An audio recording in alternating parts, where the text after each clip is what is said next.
welcome all of you for the first session of a keynote. So I for this session I invite our Muthu Ramalingam sir, okay, as a session chair. So let me take the pleasure of briefly introducing our session chair. I think still many are joining. So, but let us start.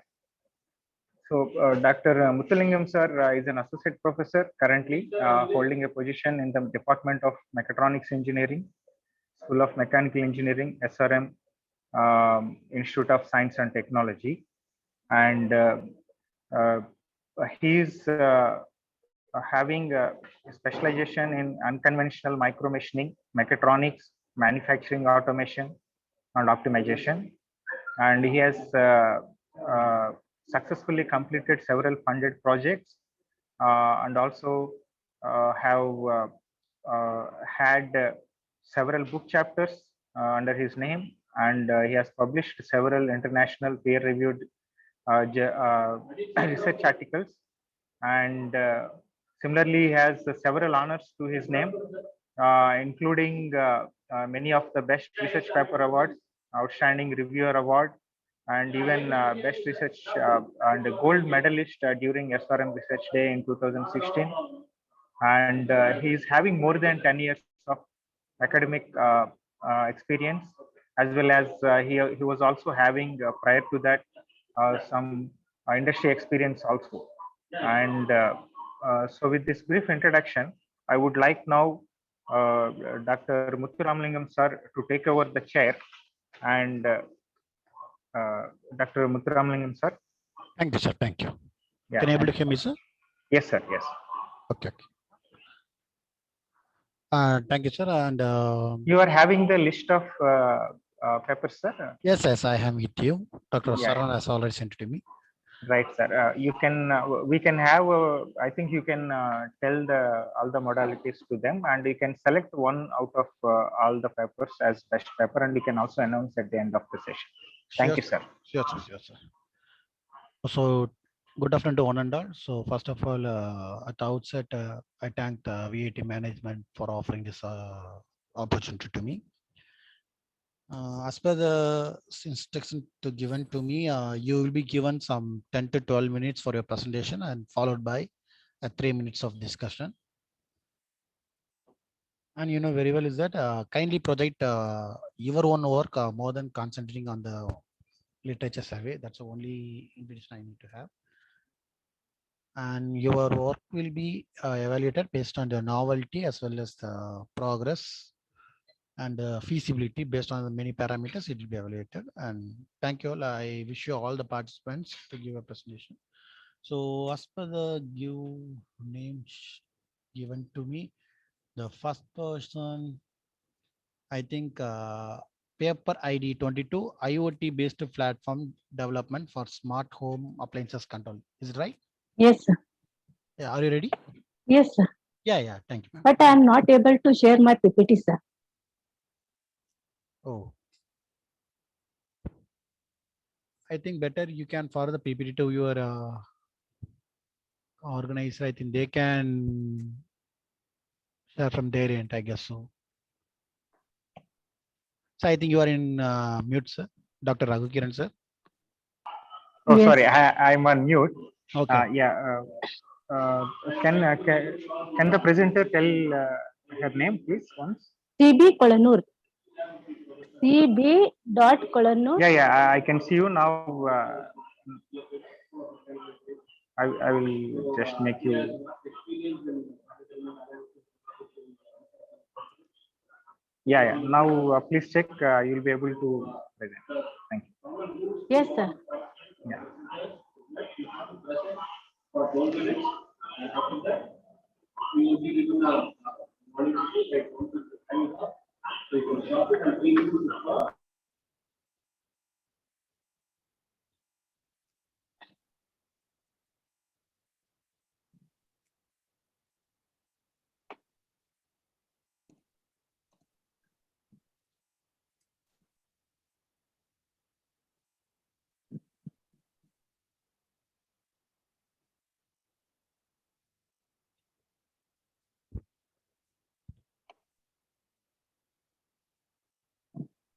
Kolanur, any issue? Are you able to share the screen? Yes, sir. 1 minute, sir. Yeah. I'm sharing.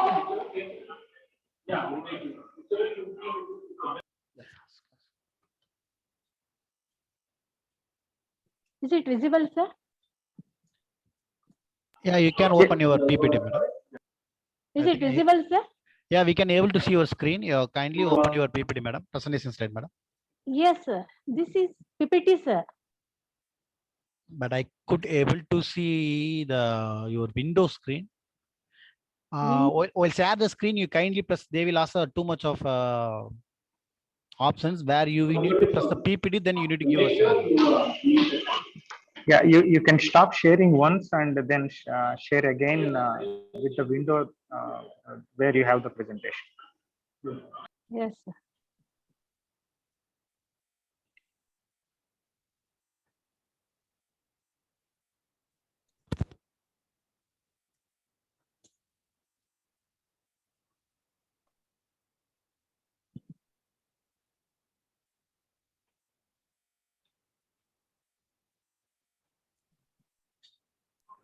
Kolanur, stop Yes, sir. sharing.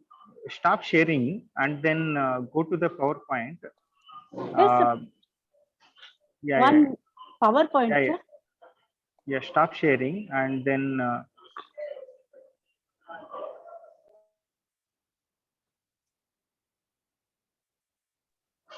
Stop sharing and again share screen options where they will ask that which window you need to project. You kindly click on the exactly which file you have to open, then click it, madam. It will work. yes. Yes, sir.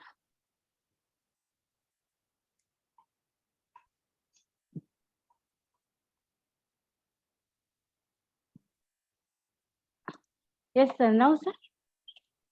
Yeah. Now I can able to see, ma'am. Thank you. Okay.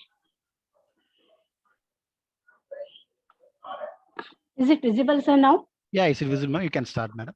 Okay. Good afternoon, everyone. Myself, CB Kolnur, from the Department of Automation and Robotics at KLE Technological University, Hubli.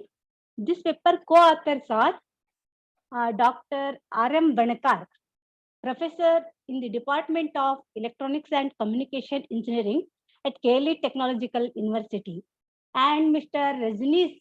He is the Managing Director of Trinity Technology Software Solutions, Hubli. My proposed paper title is Design of IoT-based platform development for home automation appliances control. Design of IoT-based platform development for home application is an emerging technology in the field of Internet of Things. Internet of Things is one of the fastest growing field in technology, and its applications can change the billions of lifestyles around the world. Smart automation means reducing human time, efforts, and it proves energy efficiency.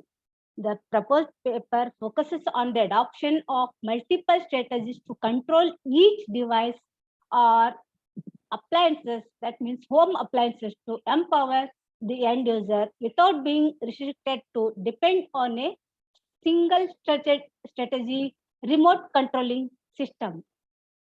Home automation is a forward step is Internet of Things in which everything has configured with an Internet protocol addresses, and it can be monitored, controlled, and accessed remotely with the help of web technology. Mobile phones, laptop, and wireless technology makes easy to control and access the appliances.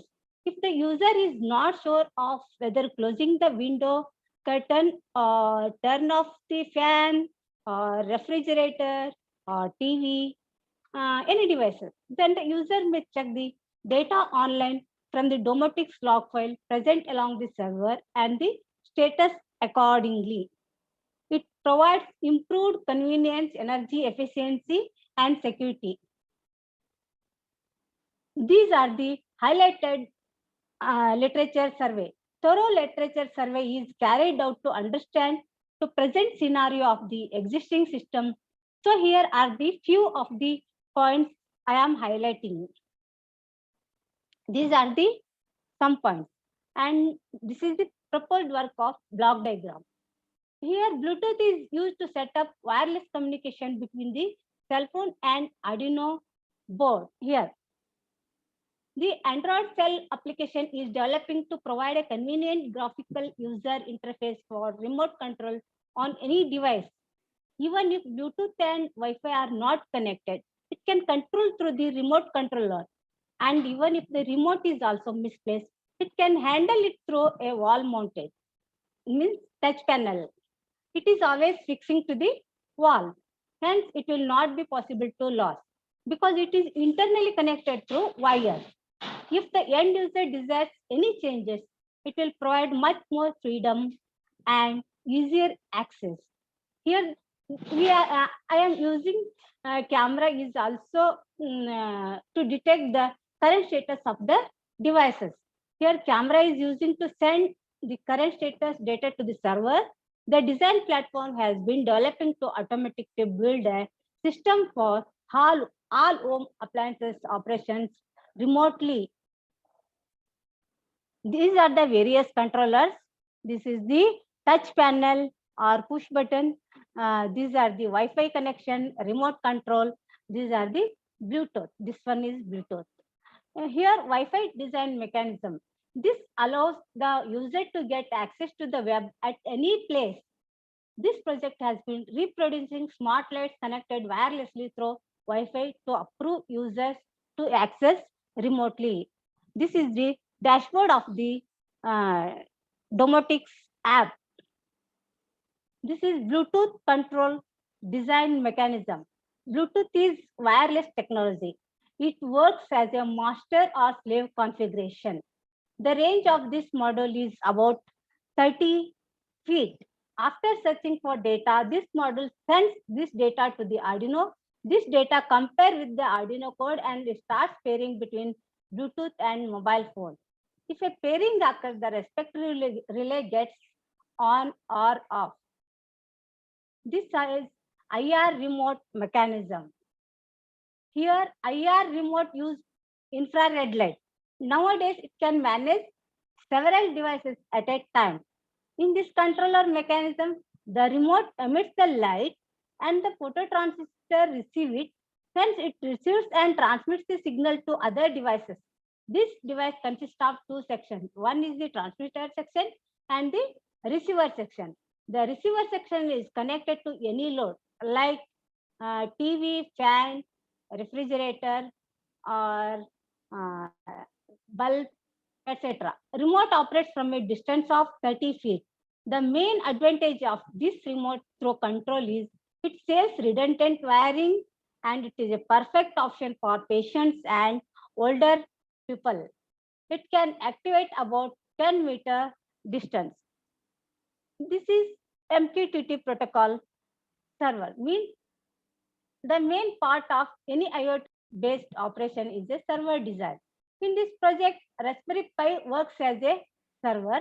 The server, otherwise you can use ThinkSpeak also, but here I am using Raspberry Pi as a server. The server acts as a distributor and provider services for different homes, rooms, or any offices. The Wi-Fi module is connected to the web and by the Domotics dashboard enlargement for user monitoring and control. Here it operates using MQTT protocol. MQTT remains for message giving telemetry transfer protocol, and it acts as a distributor and endorser. The MQTT protocol communicates in both directions. MQTT is a great degree straightforward and lightweight informing protocol. It has low data transfer capacity, little battery control, high inertness, or inconsistent systems. MQTT reduces protocol overhead and provides high efficiency communication for Internet of Things. MQTT collects data from various devices and supports remote device monitoring. IoT cloud platform supports MQTT protocol because 2 minutes, madam. 2 Yes, minutes sir. more, madam. Yes, For sir. your presentation, 2 minutes more. Yes, sir. Yeah. Field observation. These are my products and field objects for developed prototype. These proposed work are designed, implemented, and tested for functional correctness. The interface module sends correct control signals to activate the required home appliances. The related data are saved in this backend or log file, that is domotics log file. And conclusion is this paper proposes that using Wi-Fi, touch panel, Bluetooth, and IR remote control units provides an attractive way for the system design to improve the design unit's ease of usability. Alternatively, it provides the electromechanical platform for all types of curtain movement is a unique approach. It can be extended for other smart home automation systems like illumination control, water level control, temperature, and humidity control, or automatic climate control for domestic purposes in the future. These are the references. Thank you, one all. Okay, thank you, madam. That is a nice work and also exactly matches with the subdomain they have provided, I think, under the control of home automation. Thank you. Okay, madam. I have some doubt. Have you implemented or just modeled the thing, madam? Just this is a prototype, sir. Okay. Prototype only we have Implemented, sir. A prototype you are implemented. Yes, sir. How you are, if it is individual apparatus is okay, while you connecting the entire equipment under the single controller, how it is working? Is there is any time lag you are facing? Yes, sir. I faced some problems, sir.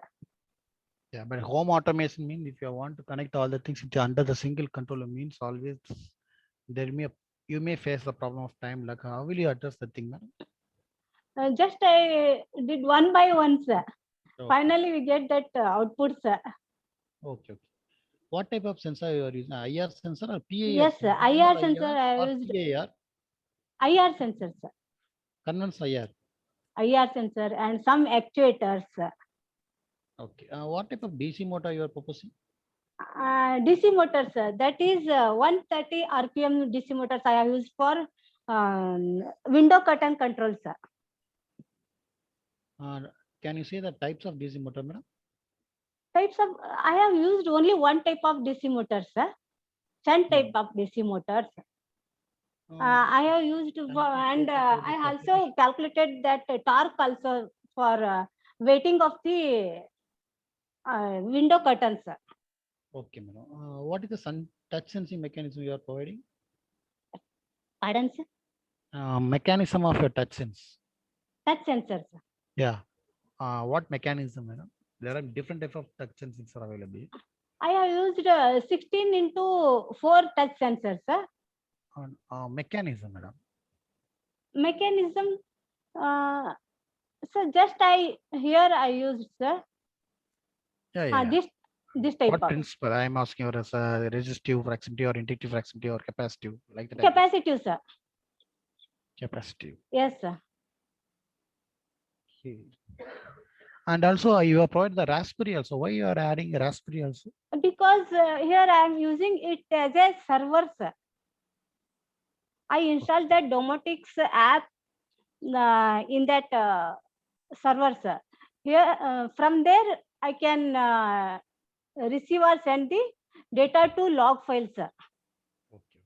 Thank you, ma'am. Thank you, madam. Okay, sir. Thank you, sir. Best wishes for your future. Thank you so much, sir. Thank you.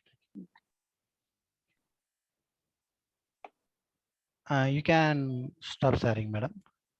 And next batch, as per the paper ID 23, utilization of energy generation by solar photovoltaic when grid is at off condition. Mr. Atul Gandhi, are you available? Yes, sir. Yes, sir. Yes, sir. You can share your screen, sir. Yes, sir.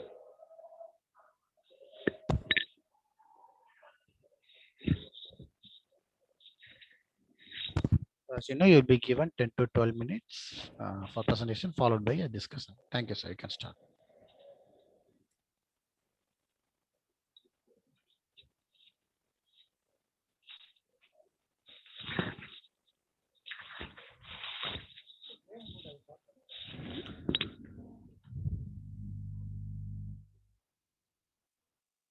Sir, are you visible? Yes. Yeah, I can able to see. Okay. Okay. Good afternoon, all of you. I am presenting a paper on utilization of energy generation by solar photovoltaic when grid is at off condition. That is the condition for a grid when the supply is cut or shut down the grid by any conditions. Then how can the solar will transfer its energy from rooftop to our loads? My contents are introduction, self-consumption. Okay, I am explain next. First, normally we have transferred the energy from the both the sources like conventional and renewable sources. Normally, renewable is increasing day by day, and because it's having so Second much one. advantage. Just started. Yeah. Yeah. Hello.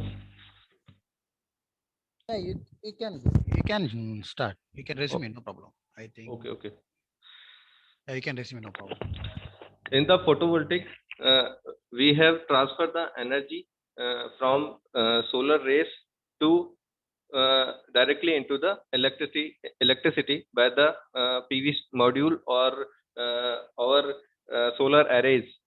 The first is here that PV cell that transfer the energy to the boost converter. This boost converter boosts up the voltage and then send to the inverter.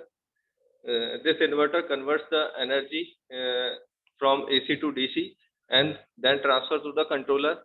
This controller sends the energy to the load or any grid. If the energy is higher than the supply load, then the generated energy will send to the grid also. If energy is completely consumed by the load, then this energy transfer to the only load.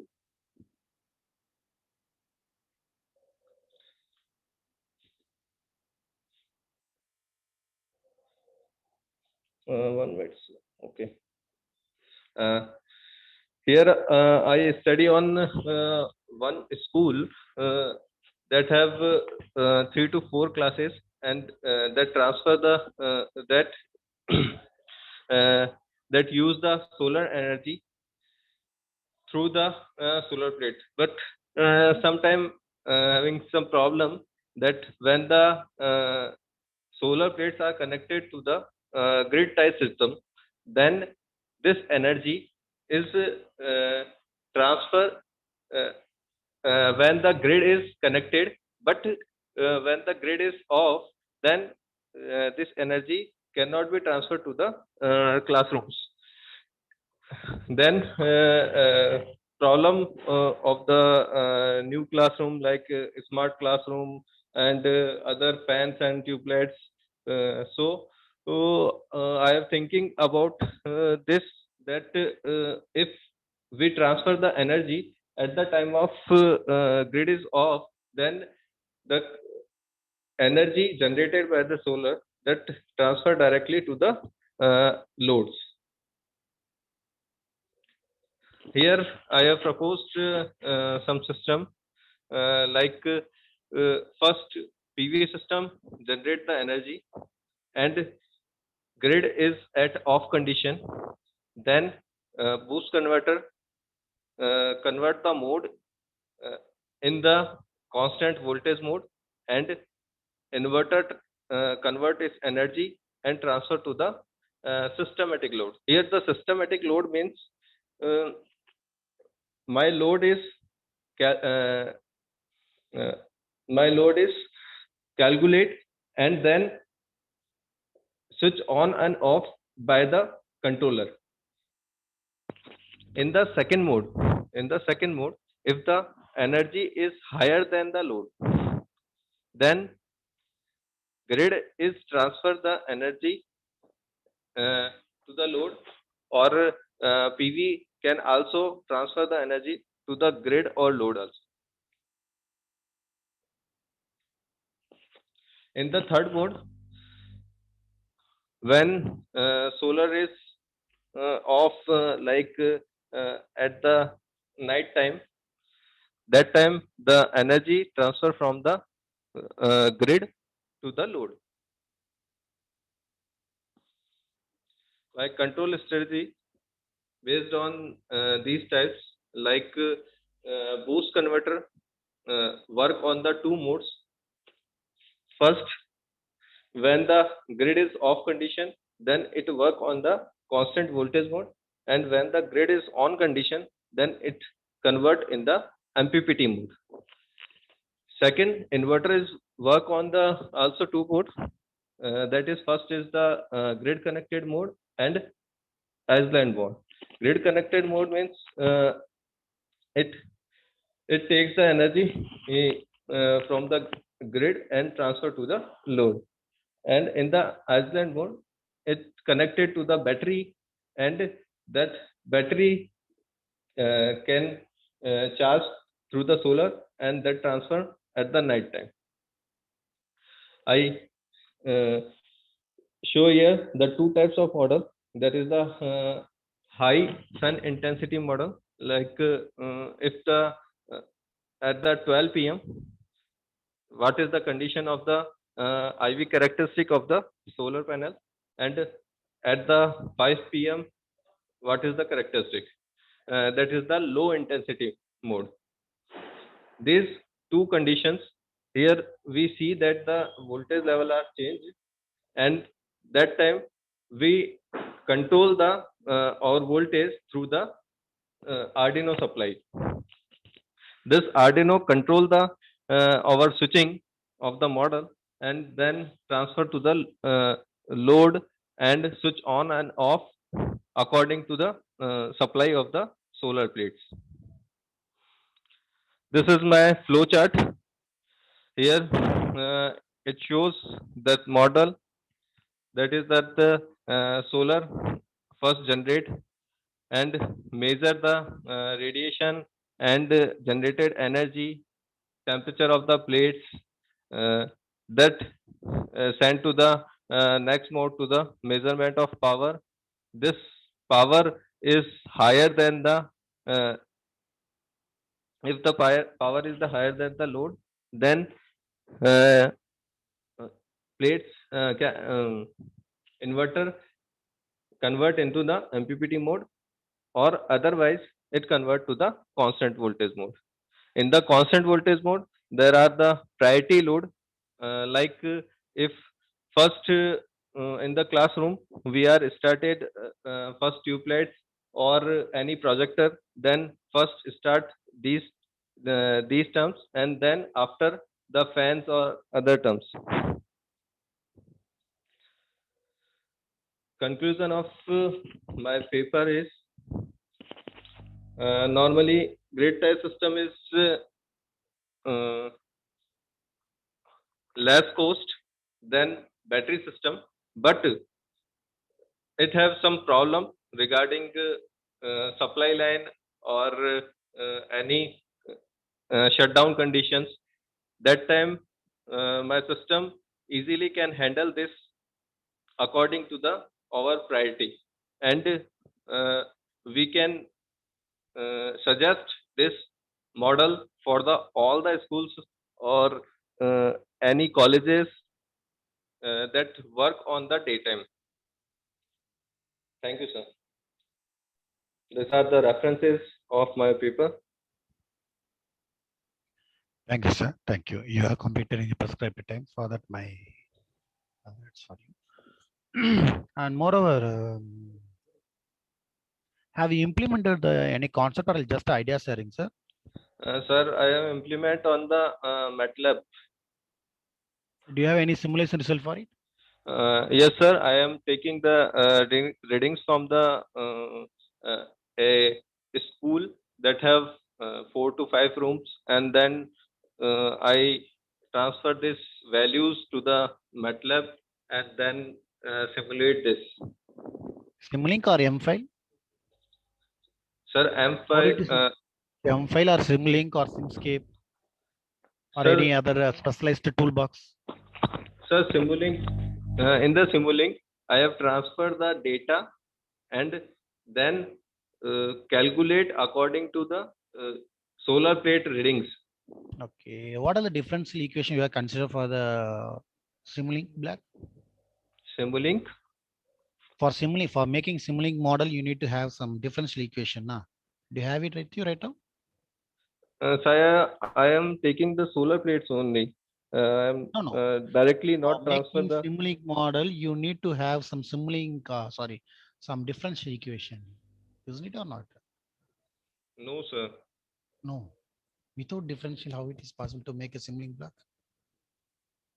Sir, I have directly send the data and calculate according to the.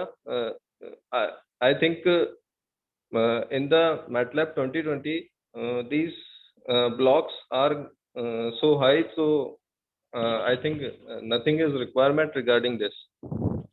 Is it okay? Are you? That's why I'm asking. Are you using any specialized toolbox of MATLAB? MATLAB R2020A. It's edition toolbox. Sir, toolbox is the Simulink toolbox. Okay. Have you considering any PV substrate? What type of PV substrate you are consider? Sir, 360 watt 12 volt system. Substrate. Are we considering metallurgical experts Oh, or any laminated with laminated or without laminated? Laminated means what type of lamination?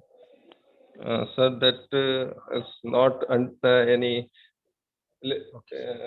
Okay, no problem, sir. Riga, you provided some consumptions. Where did you taken from it? Is there any reference for it? Whenever Sir, you these provide are something, you need to provide the references, na? sir, these papers for the these modes like constant voltage mode or MPPT mode or other. I have also written some paper regarding MPPT modes that I have studied regarding these all things. How the stochastic nature or nonlinear nature of the daily load will affect the grid change? Sir, I have taken 1 week study of the one school. How Then it will affect? Are you considering to reduce the nonlinearity of the daily load? then I have averaged these loads and then calculate according to this last my graph of self-consumption graph. Okay. How will you measure power? Measure power, sir, through the energy meter. Can you name the energy meter? How will you, because the power measurement is key features of your work. Sir, I am. Meter, you are Sir, going to measure power. Sir, I am a scholar of Sangam University, Bhilwara. So I have taken some voltmeter and ammeter and attached these terms. And then if there is some problem, then I also attach the wattmeter also. What? Yes, sir. A normal wattmeter, normal conventional wattmeter you are saying, isn't it? Yes, sir. Sir, during online monitoring, how will you the conventional wattmeter help? Online monitoring? Yes, sir. During online monitoring, yes, sir. The system itself has to take the data from the wattmeter, is it or not? Yes, sir. How will you take the, say for example, how the control will fetch the data from the conventional wattmeter? Conventional wattmeter? You are saying you are using conventional wattmeter, na? Sir, normally I have taken the medial reading from the meters and then transfer to the through the convert. How will you transfer the data? Transfer the data, sir, through the MATLAB M file. Okay, thank you, sir. It's a good discussion. Thank you. Okay, thank you, sir. Thank you, sir. And next is paper number 28, a review on smart waste collection and disposable system Yes, sir. by Keertana S. Kritika, Lokeshwaran, Mithun Chakravarti, and Divyashri. Are you available, sir? Yes, sir. Yeah, paper number review paper, I guess so. Is it review paper? No, sir. Okay. And who is giving presentation?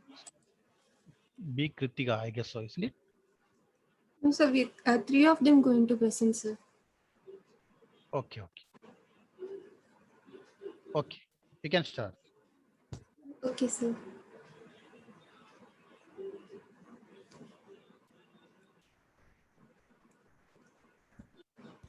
Yeah, you can start. 1 minute, sir. We are from KPI Institute of Engineering and Technology. Smart waste collection and disposal. The main problem in this ordinary business, even when the dustbin is full of trash, still people try to put their trash inside it. To overcome this, we are going for smart waste collection and disposal. We just fitted with the, we just interface the dustbin with ESP32, IR sensor, servo, ultrasonic sensor, capacitive sensor. So it just separates metal waste and wet and dry waste. We get the status of bin by using a mobile application. These are the base concept. We just searched regarding our project. In existing model, due to overflow bin, it creates an unhygienic environment. So it's easy for bacteria and insects to grow. So it creates hazardous risk for those who collecting directly. And the waste collecting vehicle needs to pick the waste, whether it is full or not. So we are using this smart bin. If it reaches the threshold level, it just sends an alert SMS to the concerned authority. So it reduces the overflow of bin. This is the block diagram of our proposed system. When waste arrives, IR sensor is used to sense the waste, and it is classified as metal waste by using metallic sensor, and wet and dry waste by using this capacitive sensor, and ultrasonic sensor is placed in this 3 bin to measure the height of the waste. And this metal waste, if maximum level occurs in this 3 bin, then the alert SMS sent to the waste collector. And we are using this disposing module. We just separating the biodegradable components by using Raspberry Pi and deep learning concepts. And we are separating the leaves, wood and fruit and vegetable waste. And if it reaches the maximum level, the microcontroller will give command to the relay, and it just heat the coil at a certain temperature and heat this biodegradable waste, so that later we can use those waste as fertilizer or biogas. Working. And the IR sensor is placed on the Top of the bin, sir. So it just continuously sends whether the waste is present or not.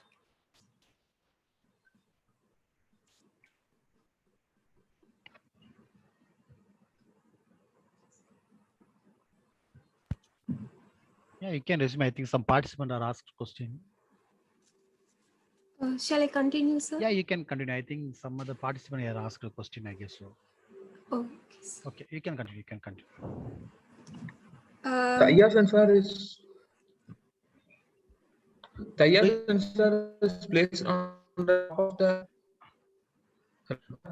I think Mr. Location, I think he's one of the participants or your author. Yes, sir. He's one The of the participant. Yeah. I think he's. Are you giving a presentation or else you are asking question, Mr. Location? Shall I know? Sir, presentation. Oh, you are giving presentation. Okay. I thought that you are crash question. You are some. Okay. You can continue. Thank you. Also, the working. The IR sensor is placed on the top of the mechanical part to detect the presence of the waste. Follow that the metallic sensor and capacitive sensor is placed on the sensing part to detect the metal waste and non-metal waste. The metallic sensor detects a metal waste, and if the metal waste is arrived, it moves at the right side using the servo motor. So capacity sensor detects the wet and dry waste. It segregates a non-metal waste, non-waste at the opposite side of the bin. Advantages. It will stop overflowing of the dustbin along the roadsides and the localities, and smart bins are managed at the real times. It also aims to creating a clean as well as green environment. Disadvantages. It requires a manual recharging of mobile network subscription. Don't send an alert in case of fire. The cost of installation of the smart dustbin is high. Conclusion. It does not require any human intervention to separate dry and wet waste. The information regarding the waste is stored in the web server. To the municipality also get the information about the bin in the areas. If the system is implemented properly, it will make the city cleaner.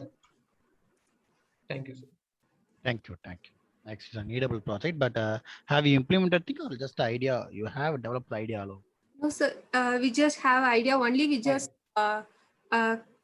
separated the metal waste and the wet and dry waste and find the output, sir.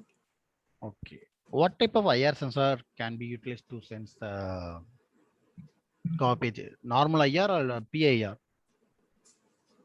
IR, sir. Just it sends infrared and just finds where if it reflects from the object, okay, the object is present. But assume your abstract text, your garbage is black in color. Whether your normal IR will sense the garbage? Sir? Assume your garbage is in black in color. Okay, sir. Some black color carry pack.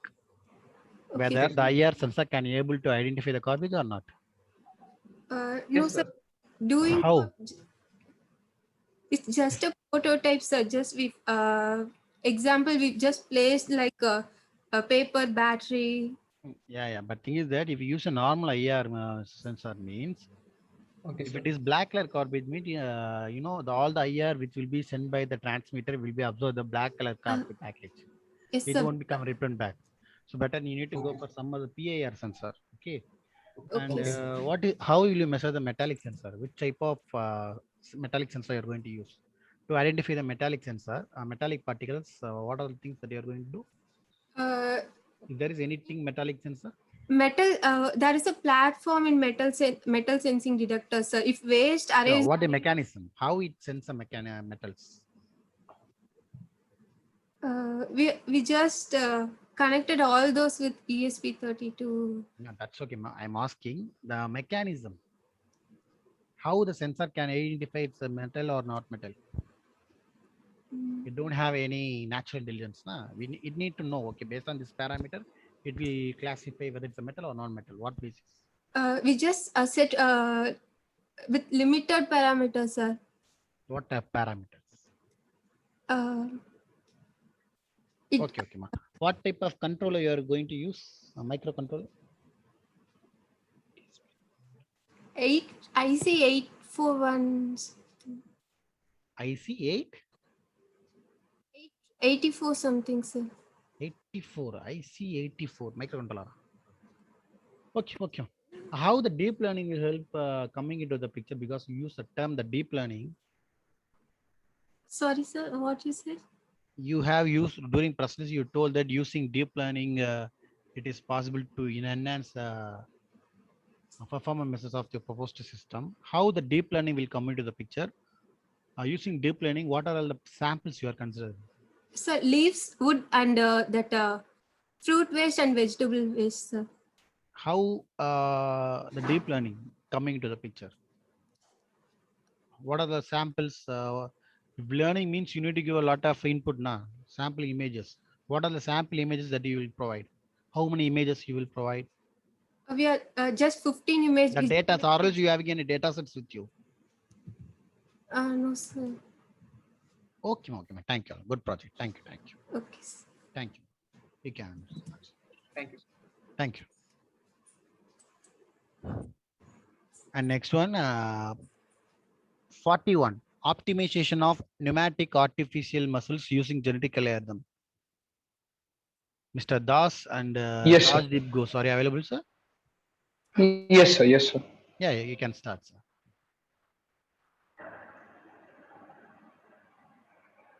So is my screen visible? Yes, sir. It's visible. You can start.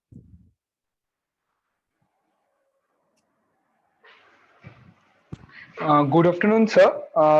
I'm thankful to the organizers for giving me an opportunity to present my paper in the IRMS uh, conference. Myself, Rajdeep, and our paper is named as the optimization of pneumatic artificial muscles using genetic algorithm.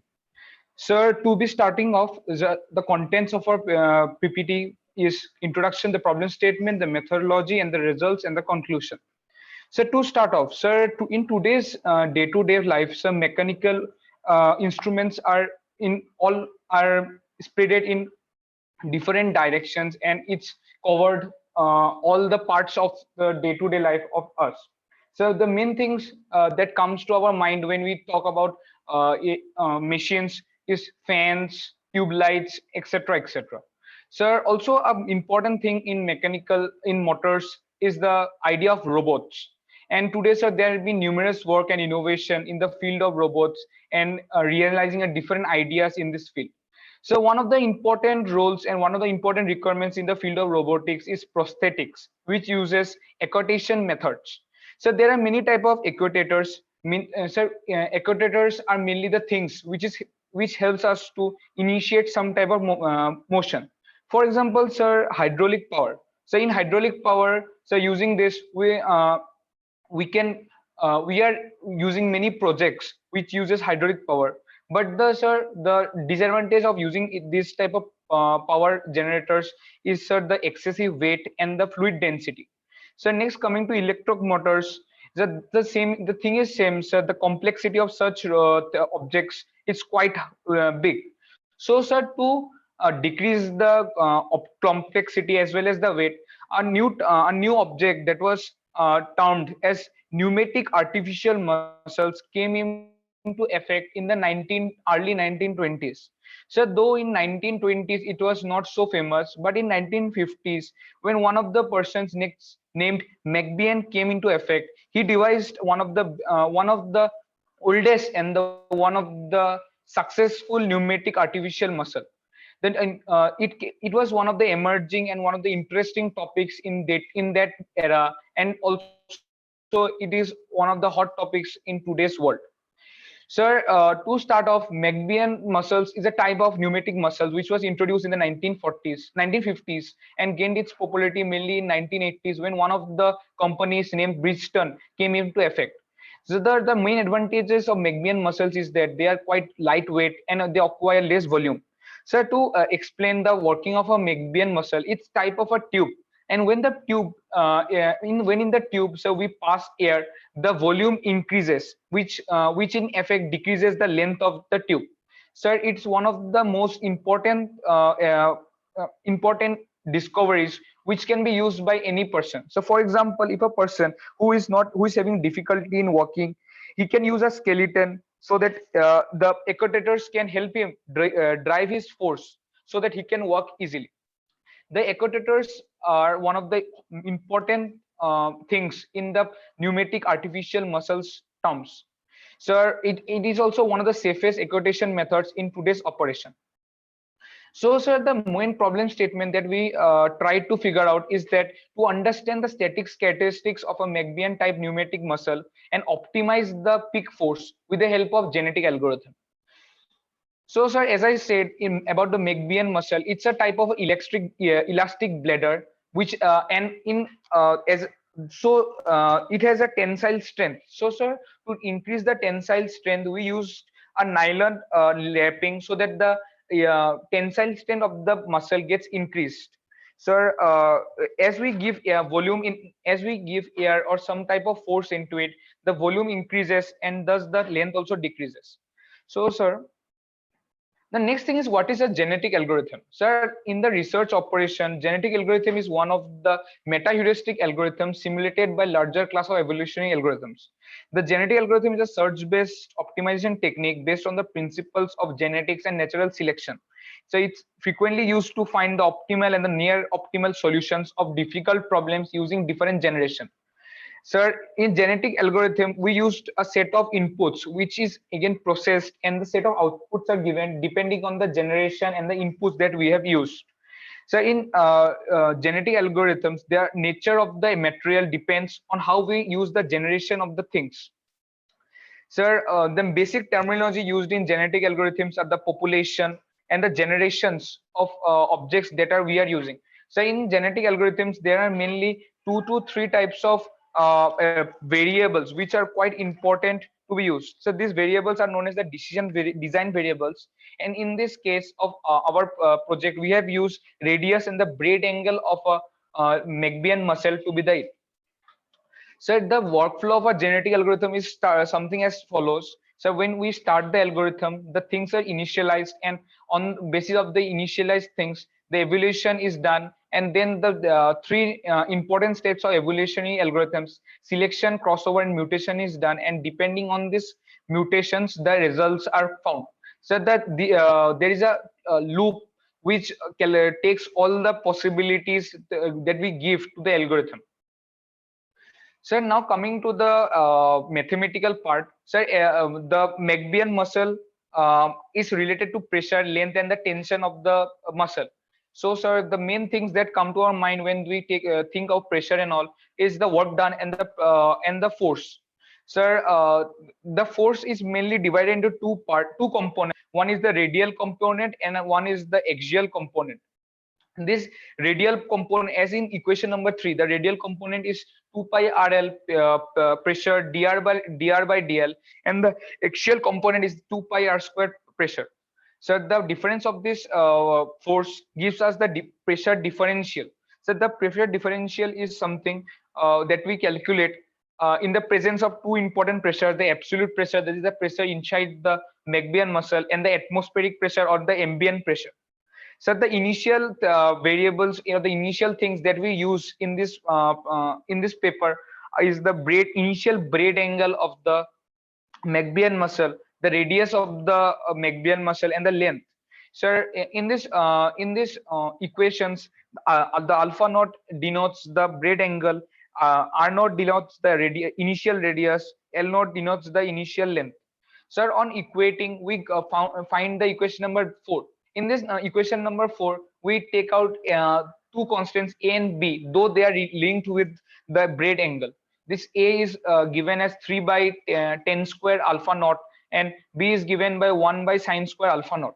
And there is also another constant k, which is the initial length minus the length when after the change in length in the Mcbian muscle divided by the initial length.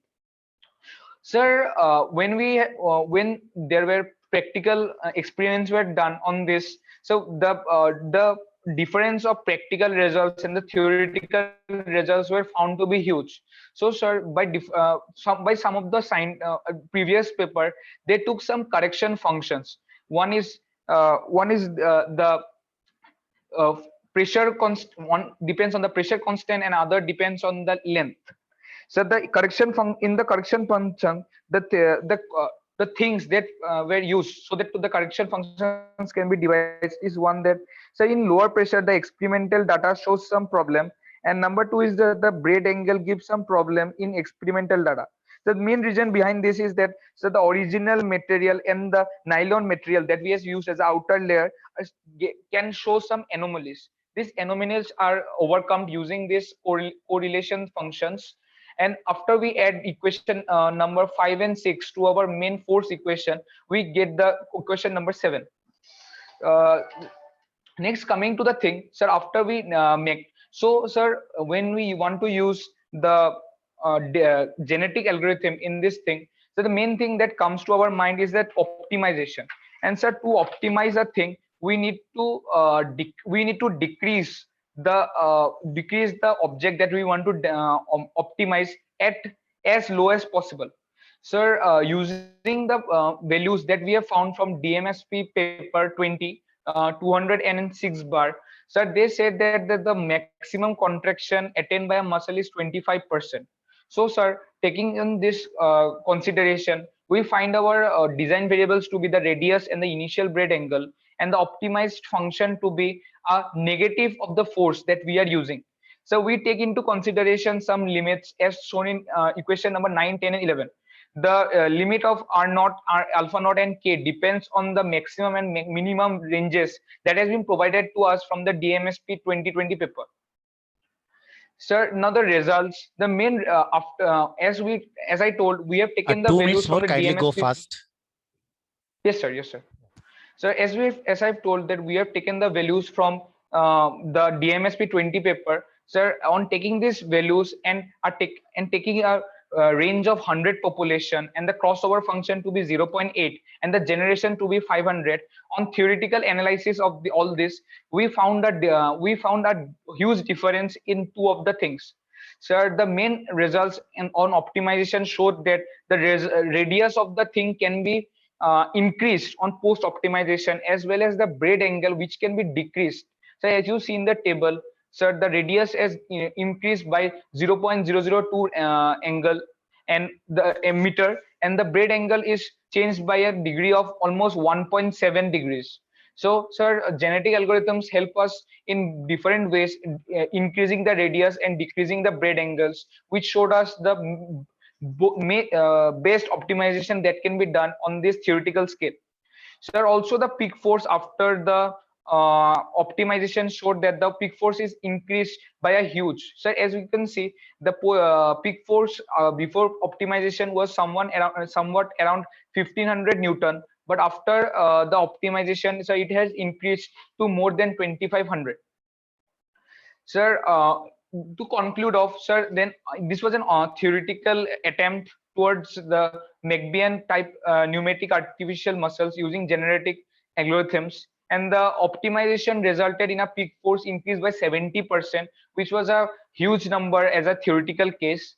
And this method of optimization showed that rearranging the braid can yield better force output, as well as the pneumatic artificial muscles are now being chosen as primary equitation devices in robotics, prosthetics, and other applications. Increased peak force can significantly impact the performance of the equators, as I have shown in the other sites. So these were the references, and thank you, sir.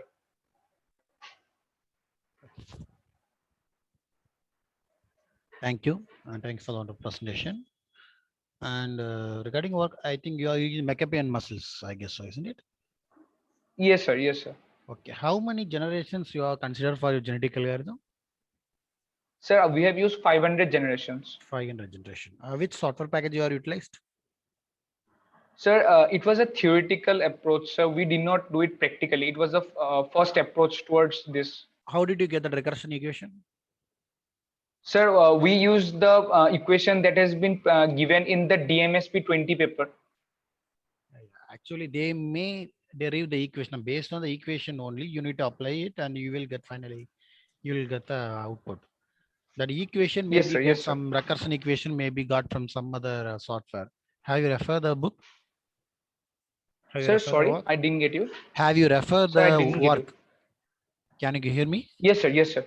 Yes, sir. The DMSP 20 paper. Yeah, those paper people, they may use some software to generate the recursion equation. Have you referred that what type of software they have utilized? Sir, no, sir. In that paper, they have Maybe just Minitab or theoretically maybe mentioned. MATLAB, whatever it may be. Sir, I think so. They have used MATLAB for the thing, but sir, they did not write clearly about the thing. Maybe, sir, they have just theoretically given us the data. Okay, okay. Nowadays, it's found that ANFIS technology, which will give the better result than the genetic algorithm. That means artificial neural network first inference system, which is giving better than genetic algorithm. And what is your opinion about it? Sir, yes, sir, means as a student, sir, it was our first approach using the genetic algorithm. Yes. So, but there can be more such type of things, sir, that can be that can help us optimize these things much more. So, as I have said in this our paper, so we had a optimization of about 70%. But sir, that algorithms may be more optimizable, and it can give us an optimization of about 80 to 90% only, sir. It will be quite helpful for us, sir, better than the genetic algorithms, of course, sir. Okay, you are considering only peak force. That means a single response. That's why you're using single response. Yes, sir. Now, yes, sir. For Yes, example, if you are moving for the multi-response, means which software that you are aiming, which approach you are aiming? Sir, maybe, sir, means it was a it was a. Yes, sir. So maybe we can move from genetic algorithm to some other algorithms which can give us Okay, are more you planning any- multiple results. Sir, no, sir. We are just at the beginning stage. Okay, regarding that muscles operations, pneumatic muscles, more than the peak force, the main important point to be considered is the position control. You need to definitely Yes, go sir. for some servo pneumatics. Yes, sir. What are you planning for do the position control?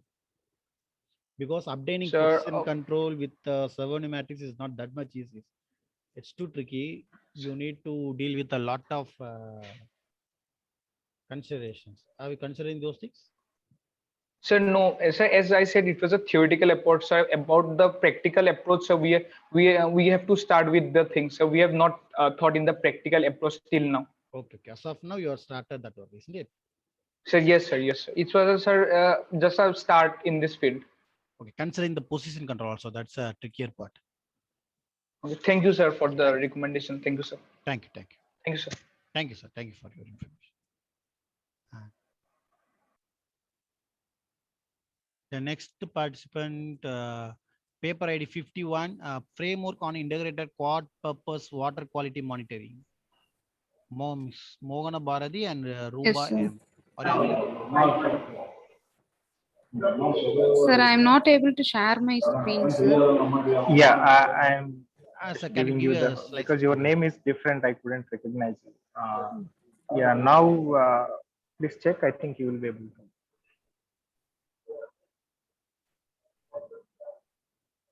Are you able to? Yes, yes, sir. Yeah, So my thank screen is visible, sir.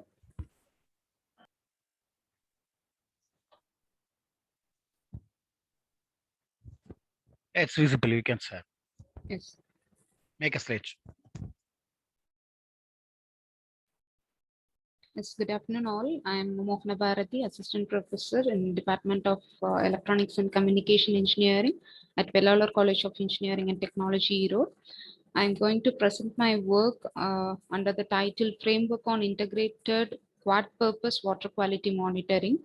Here I choose my problem statement by analyzing various water resources in and around Erode. Here, water is an essential constituent of living cells.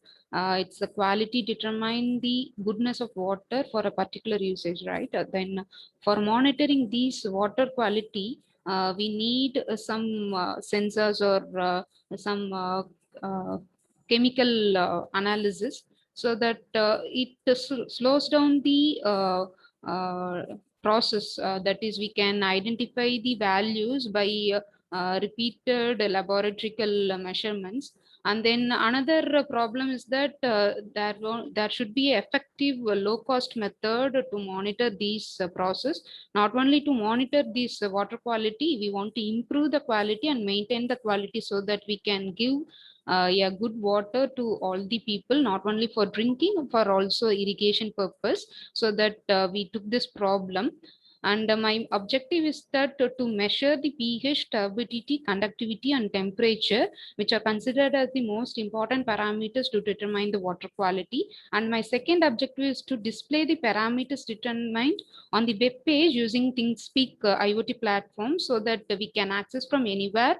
And my third objective is to clear the weeds using a remote control robot. I named it as Sweat Swan, and pour disinfectant which purifies the water up to certain limit, because we cannot pour disinfectant to hold the water body because we are having different water bodies, so that we cannot pour it. So that I limited this objective to a certain limit. Okay, then my fourth objective is to detect any industrial wastage that is added to the water illegally, and that was detected and then intimated to the authority to take actions.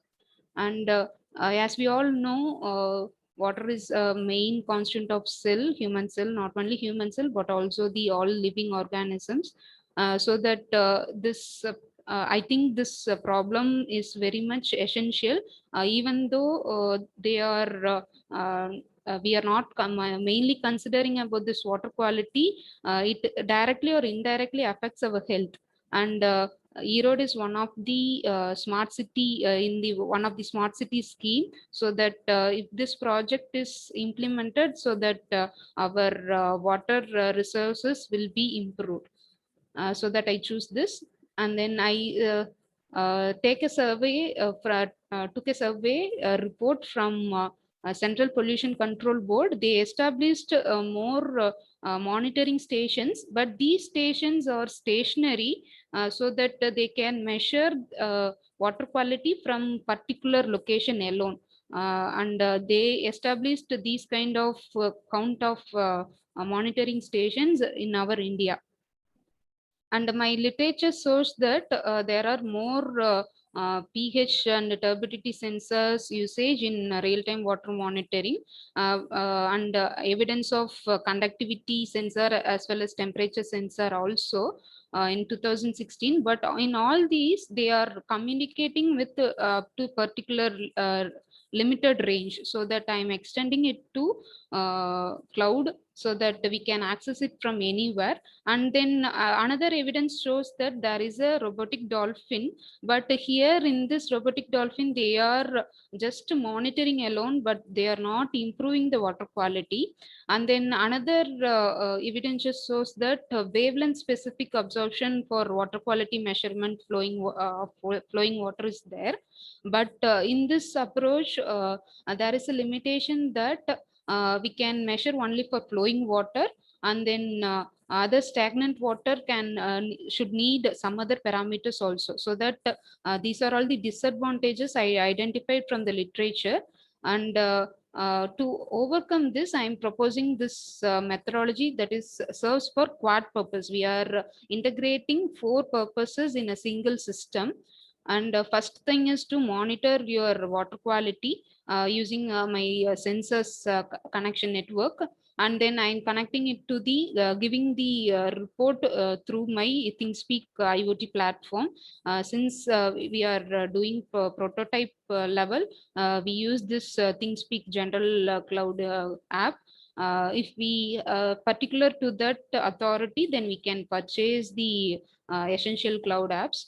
And then we are storing it in SD card also, because in government the authorities need records, so that we are storing these measurements in the SD card also for further analysis. Then the sensor unit is placed in the SweatSwan, that is remote controlled robot, so that it will go around the water body, and then it will take readings, and then we will consolidate the reading, so that we cannot determine the water quality from a particular location alone, so that we want to go through the surface, and then we want to find that values. And then next, we are improving the water quality by weed or suspended particles removing by my SweatSwan.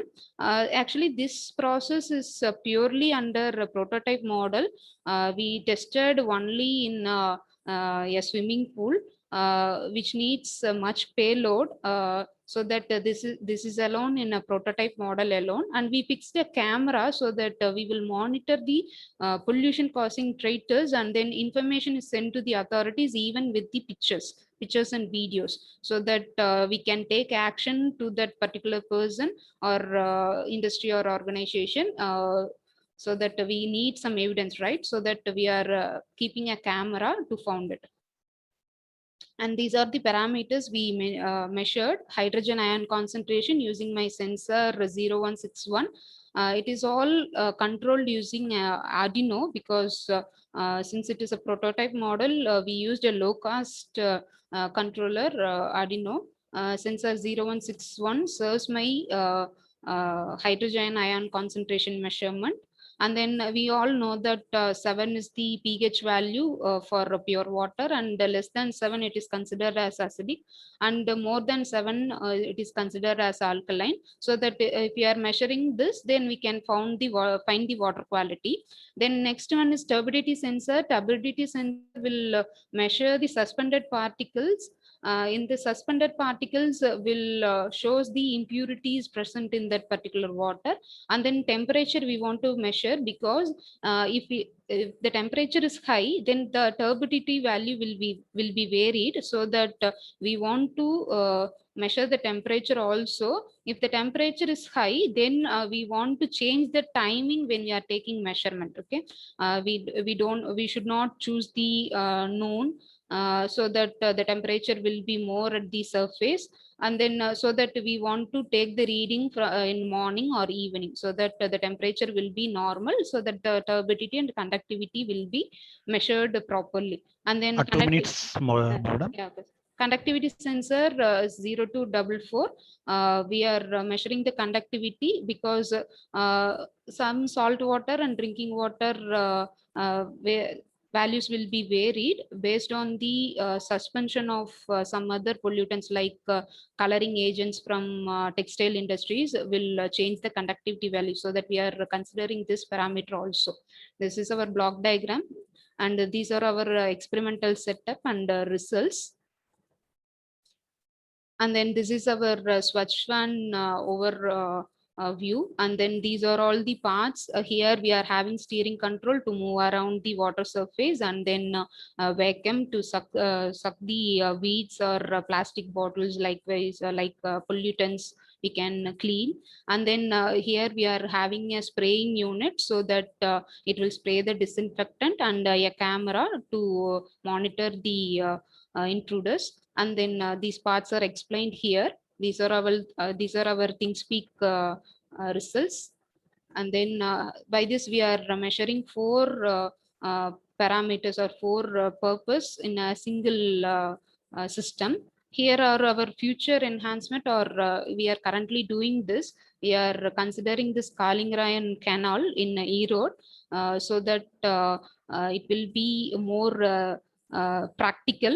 And then as per this here we found another solution, or another findings, that presence of chromium in the Kalingarayan Canal because of these textile industries at Erode, which are observed by the turmeric and banana trees, which will affect the human, but the paddy field will not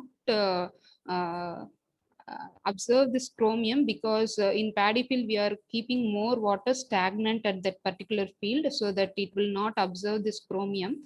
So that by this observations which we are doing now, we want to consider other parameters also than these 4 parameters, that is pH, conductivity, and then turbidity, temperature. Other than this, we want to analyze some more parameters also, so that we are working on it by considering this Kalingarayan Canal as a sample. And thank you. These are my references. Thank you, sir. Thank you, madam. Also good presentation. And you have provided that as CPCB report, whether it is for India or Erode alone. So India, sir. Now, how will you how those results will help you while considering this work for only the Erode zone? Sir, actually we framed that problem statement from those data, sir, because there are more stationary monitoring stations there in the India, but for example, in Mettur, they are having this monitoring station, water quality monitoring station, but it is not suitable for measuring the whole water resources. For example, we are keeping in northeast side, but the dam is of full area. If some industry adding pollutants to the river or dam in the west side, then how can we measure if with the stationary thing? That's why we are going for mobility robot, so that in order to identify that, I use that reports. Have you completed the fabrication of your robot, madam? No, sir. We just implemented using that second wheels from that boat. Then we used that prototype model, but we didn't design fully Actually, we design only using CAD and then implemented with the tools available in the local market in a secondary purchase.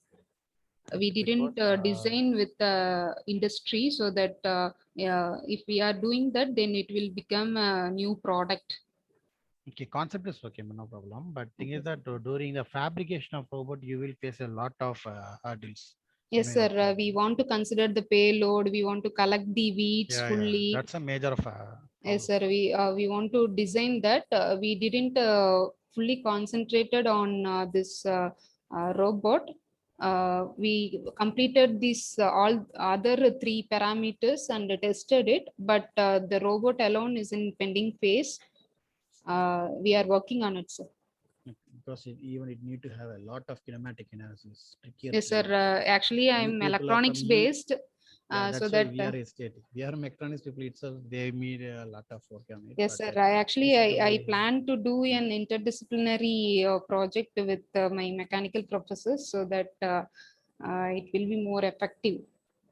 Okay, okay. Thank you. Okay. Thank you. Thank you.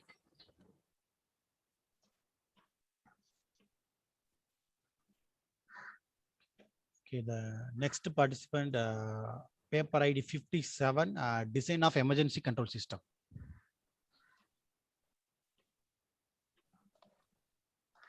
Are you available? Yes, sir. Is my screen visible? Hello, sir. Yeah, it's visible. You can start. Yeah. Good afternoon, sir. My name is Prathamesh. I am The lead- title is different, I guess, isn't it? Which one? Because in upside, it given us design for emergency control system. What, sir? For vehicle. No, that upside book, you have missed the term for vehicle. Okay. Okay, no problem. Emergency system. Okay, you can continue.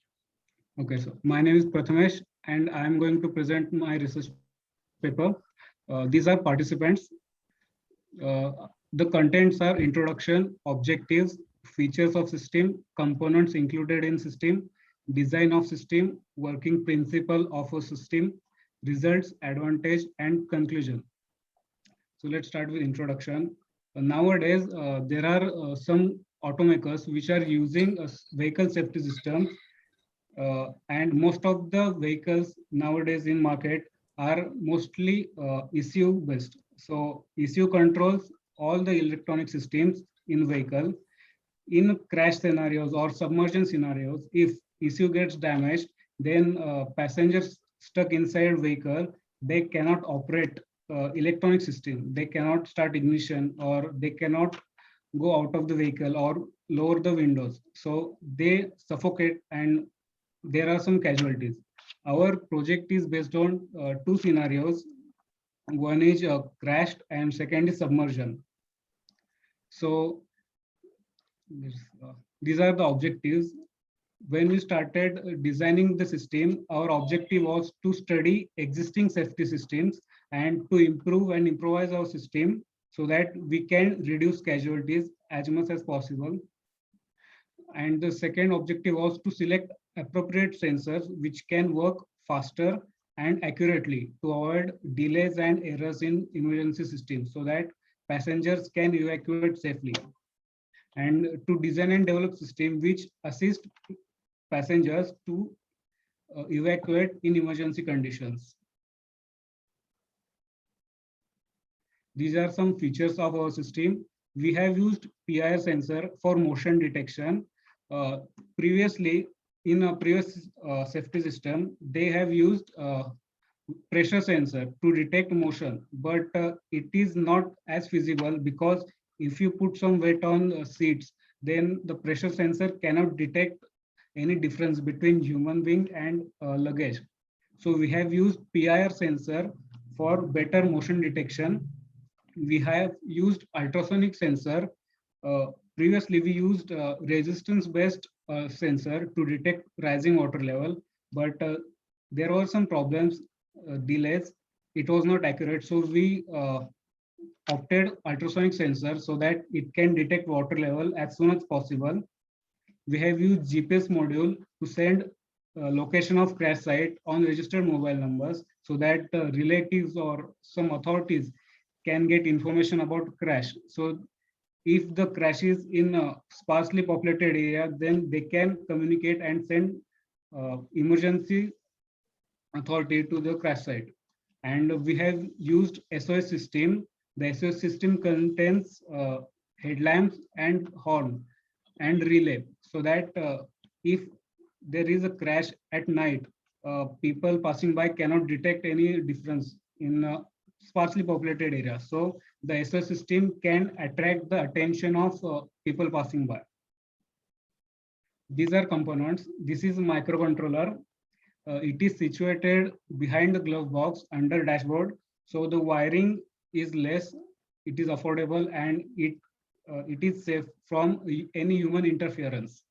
The specification as microcontroller can read digital and analog signals. It can take input from PIR sensor, ultrasonic water level sensor, and GPS module. It gives output to SOS system and power window controls. The second sensor is ultrasonic sensor.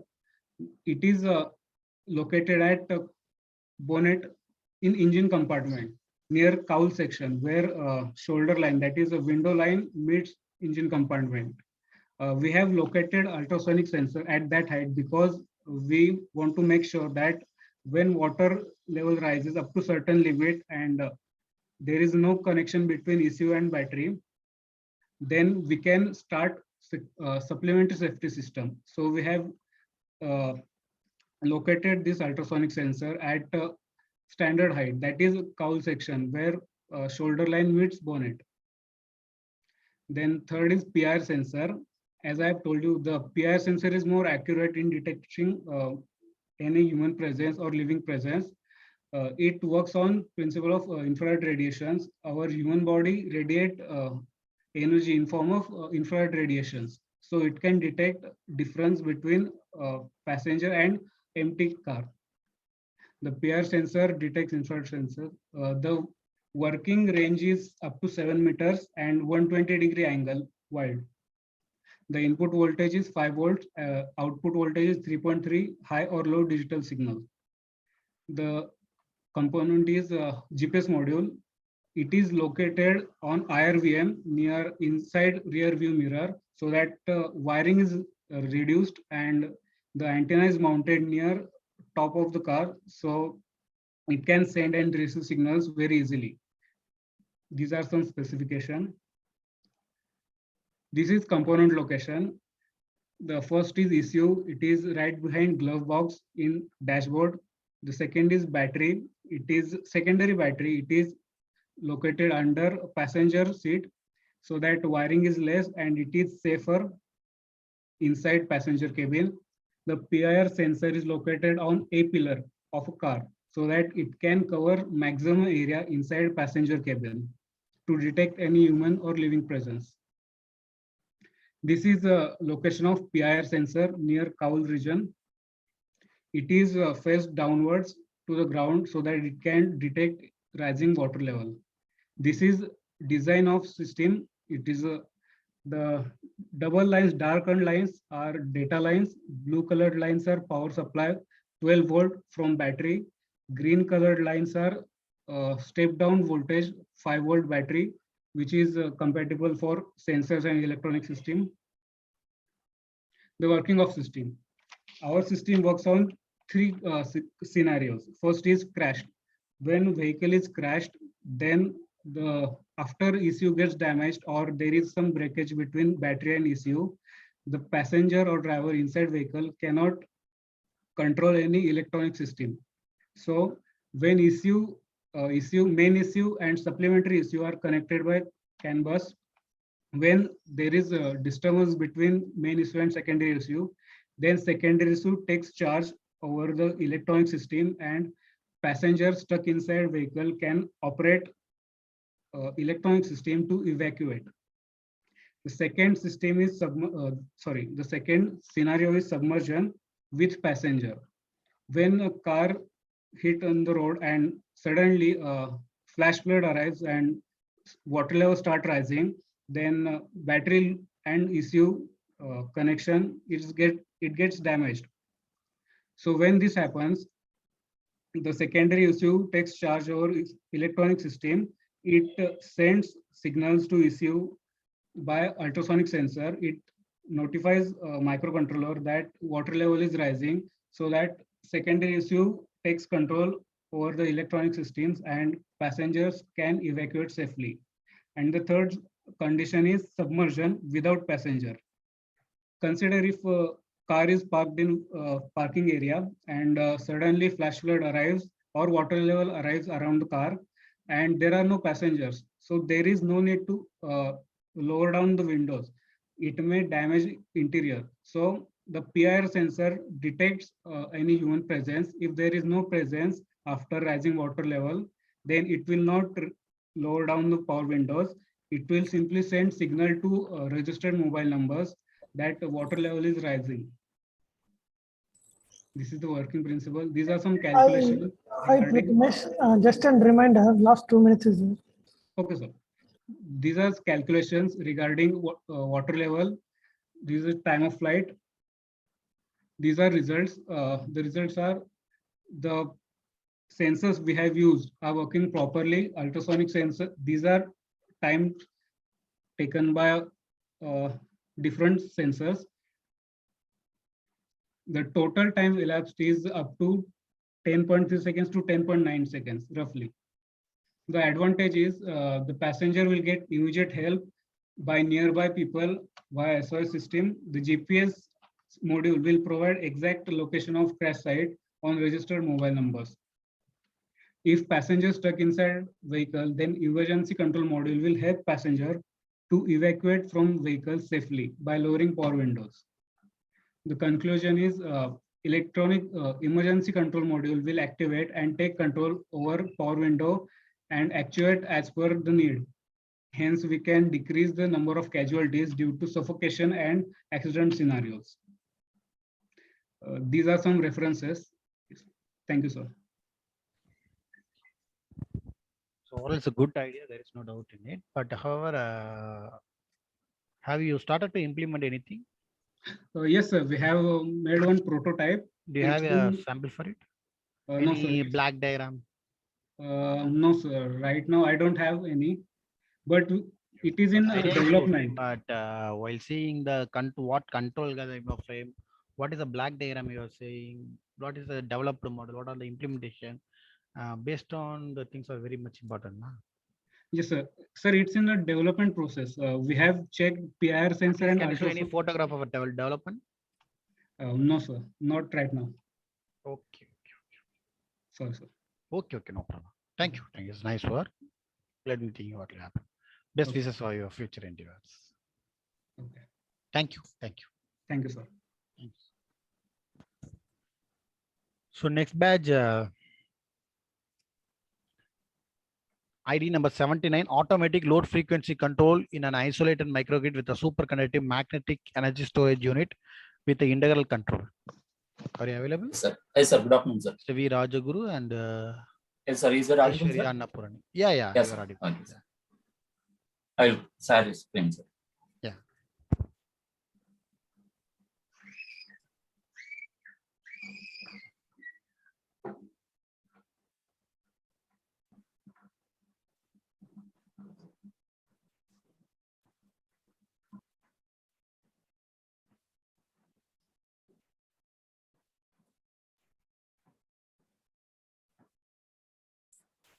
Yeah, you can start. Hello, sir. Okay. Good afternoon to one and all. I am Rajaguru, research scholar, School of Electrical Engineering, VIT Chennai. I am doing my research under the guidance of Dr. Aishwarya Annapurani, madam. My paper title is Automatic Load Frequency Control in an Isolated Microgrid with Superconducting Magnetic Energy Storage Unit using Integral Controller. This is my outline. That is objective introduction and then mathematical model of microgrid and then SMES unit. And it is followed by simulation model and result, conclusion and references. My main objective is to improve the system dynamics in terms of frequency oscillation, peak overshoot, and settling time in such a way that we can control the frequency deviation. And also to analyze the performance of the system with SMES unit using integral control. Introduction. automatic load frequency control is nothing but a simple mechanism to restore the frequency to its nominal value, and it is treated as an auxiliary device or auxiliary services, which is essential for maintaining an electrical system reliability at an adequate level. If there is any mismatch between the generation and demand, there may be a cause of frequency deviation from its rated value. Therefore, we have to control that frequency deviation, since if it is higher, it will collapse the system. If it is lower, it will affect the power quality. And then microgrid. Microgrid is nothing but a small scale independent power system which consists of renewable energy sources and backup by controllable sources. It can be able to operate in both isolated and grid connected mode. It will provide high quality uninterrupted power supply to the consumer, and also improves overall efficiency and stability and reliability of the power system, and also provide a power to the grid when it is surplus amount of power is generated in the microgrid.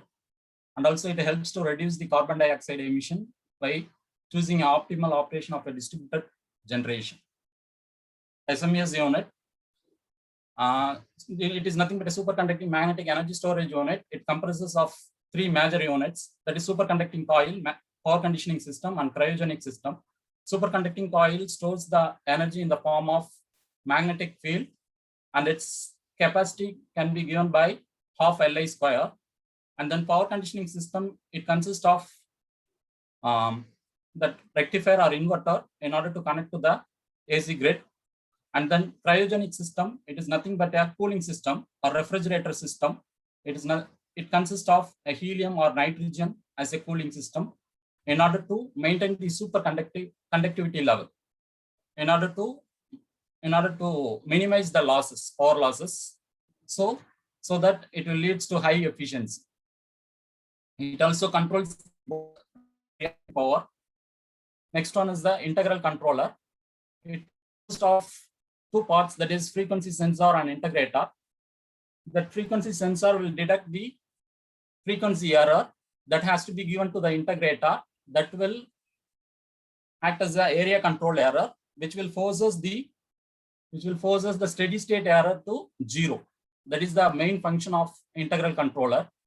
And then this integral controller, which is in the integral controller, are optimized by using integral square error criterion or integral square error technique, and has its objective function as J is equal to 0 to T del F square dt, whereas del F is the frequency error, where J is the performance index, where T is the simulation time or time period. And this is the mathematical model of isolated microgrid with SMES unit. Here it consists of diesel engine generator, and then fuel cell, and then battery energy storage system, and then wind turbine generator, and then photovoltaic plant, and then SMES unit. Here T1 and T2 are the time constant of the governor, and T3 is the time constant of diesel engine generator, and KFC is nothing but gain of fuel cell. KBESS is nothing but gain of battery energy storage system. The TFC is nothing but time constant of fuel cell. BESS is nothing but time constant of battery energy storage system. And KWTG is nothing but gain of the wind turbine generator. KPV is nothing but gain of the photovoltaic system. And then STWTG is nothing but time constant of TWTG is nothing but a time constant of wind turbine generator. And then TPV is nothing but time constant of PV system. And then M is nothing but mass, and then D is nothing but damping coefficient of microgrid. And then SMES unit, it consists of a mathematical model. It is nothing but, it consists of an integral controller, and then gain of SMES unit and time constant of SMES unit. And this is my simulation diagram of without SMES unit. And this is the simulation diagram of isolated microgrid with SMES unit. And this is performance index curve, that is, it is used to determine the integral gain. From this diagram, it is clear that the optimum KI value for without SMES unit is 0.5, and optimum KI value for with SMES unit is 0.95. And this is my simulation result. From this result, we can understand that peak overshoot and then settling time and then frequency oscillation as minimum or improved when compared with the without SMAS unit.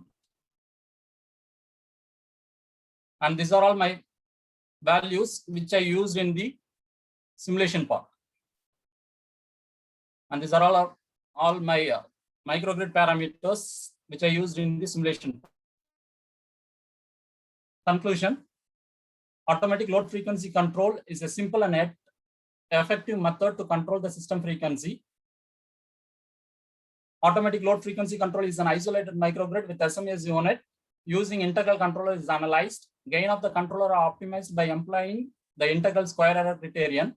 The dynamics of the performance of the system significantly improved while incorporating the SMAS unit.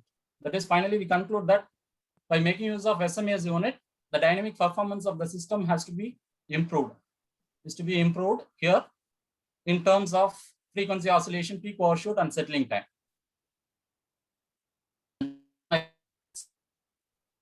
Thank you, sir. Thank you. So that's a good presentation. And so far you have done only the simulation model, isn't it? Yes, sir. Yes, sir. Still only need to do the implementation. Okay. Yes, sir. Yes. And how the cryogenic system can able to enhance your system? Which one you are considering, helium or nitrogen? Helium, sir. Helium as a cooling system, sir. What is the temperature of helium? 4.5 Kelvin, sir. Below that we have to maintain for superconductivity, sir. Okay. So in you that have stage, okay. Yes. You have In that some stage, modeling resistance of will be 0, sir.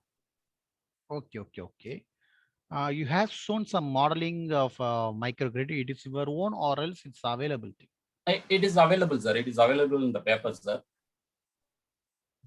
Then did you model anything? Did you model anything? No, sir. This is my base work, sir. So base work only you are starting. Yes, sir. Based all the differential equation you are considering, everything is base paper, isn't it? This is the base work, sir. I have to implement some more things.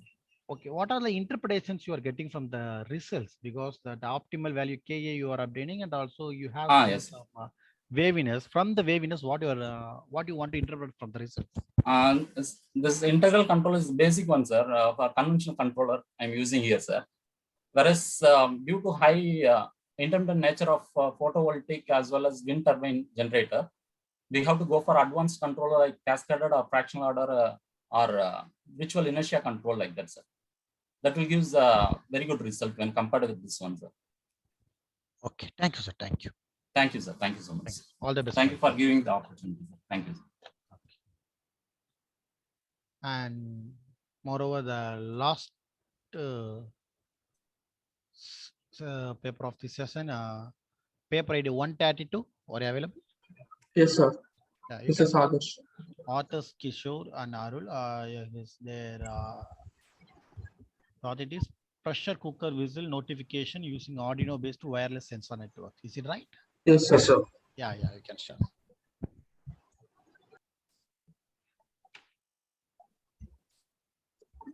Sir, is my screen visible?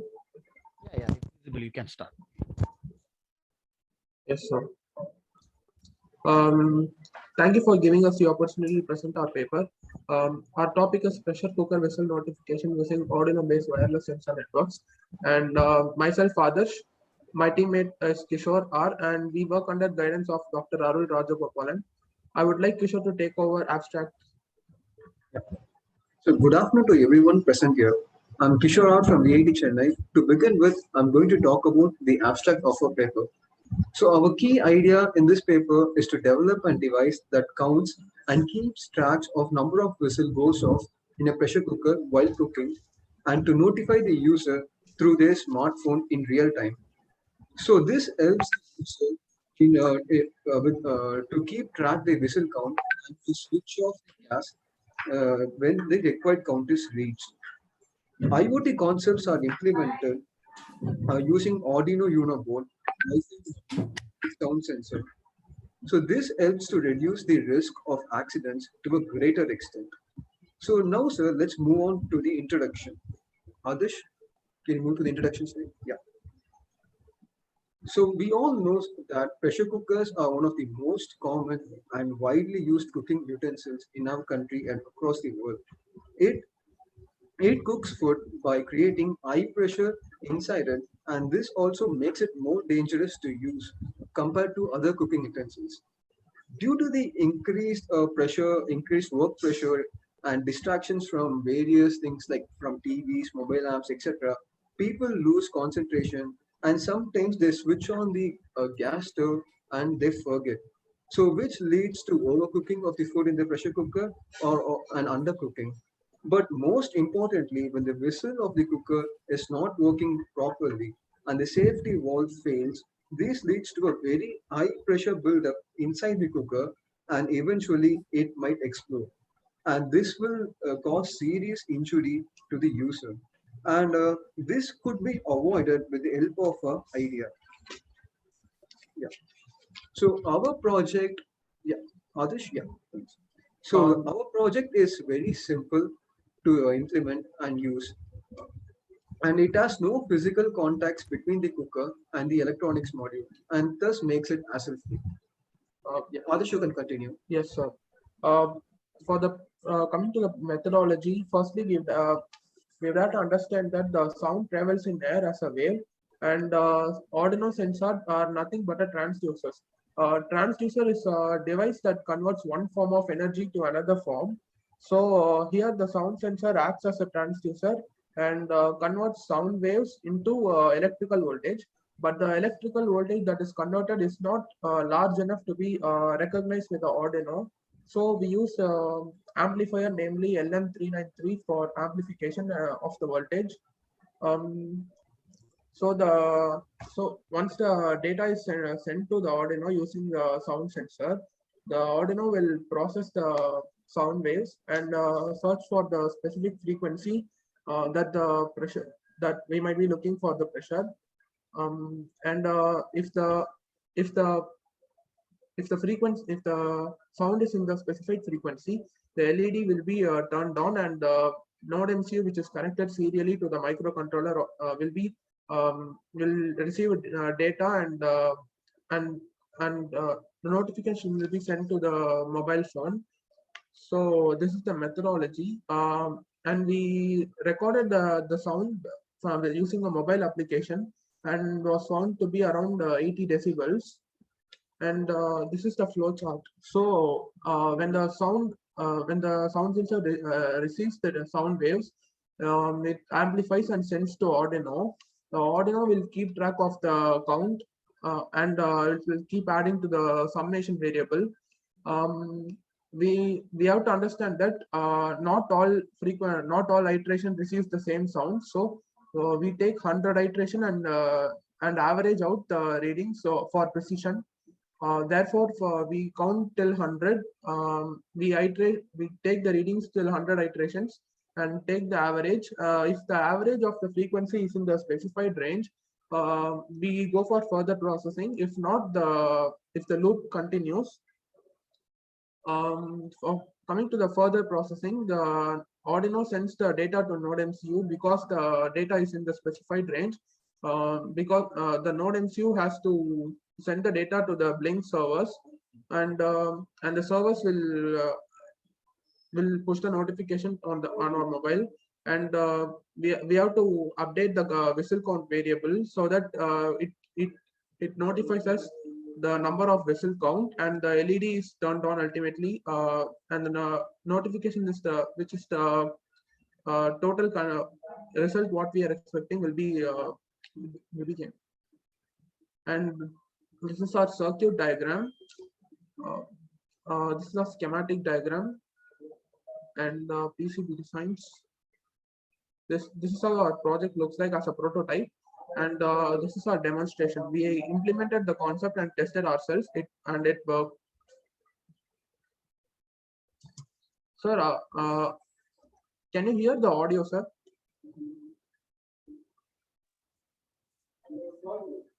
Excuse me, sir. Yeah, you can go. I mean this video audio. You turn on, then only I will avail. Kindly please turn on, then only I can. Can you hear the audio, sir, from this video? No, I can able to only video. Yes, I cannot yes, sir, hear yes, it. yes, sir. Just a minute.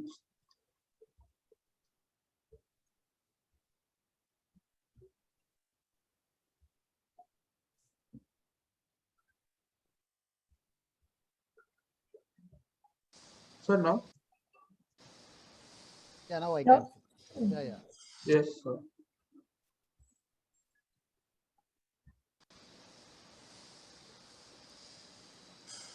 Here the Arduino keeps looking for the specified frequency range.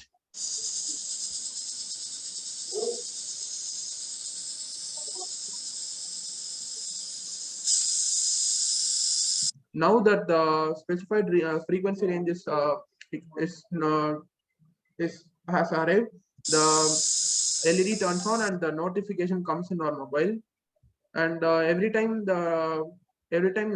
whistle count is updated, the notification comes in the mobile as pressure cooker whistle notified and number 2. It comes like it. And if we want to reset the device, we can press the reset button in the Arduino, which resets the whole device and starts from the beginning, the count.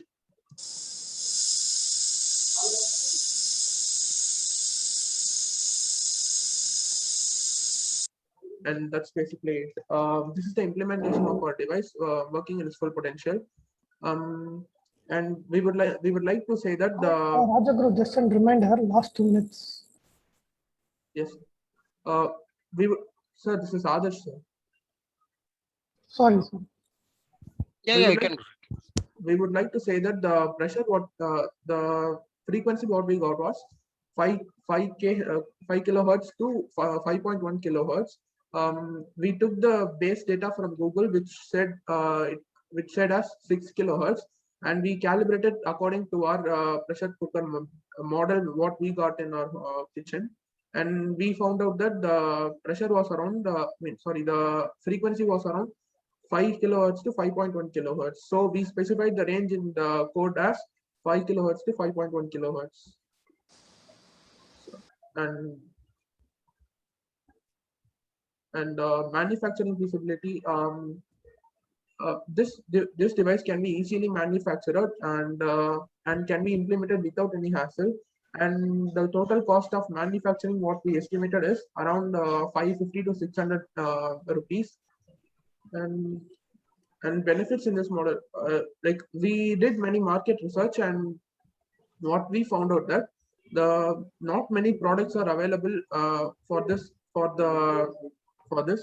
and some gadgets prototype what we found in the internet was not very good in implementing this. One device we found was just searching for any sound without searching for the specified range, which may trigger the alarm and lead to false notification.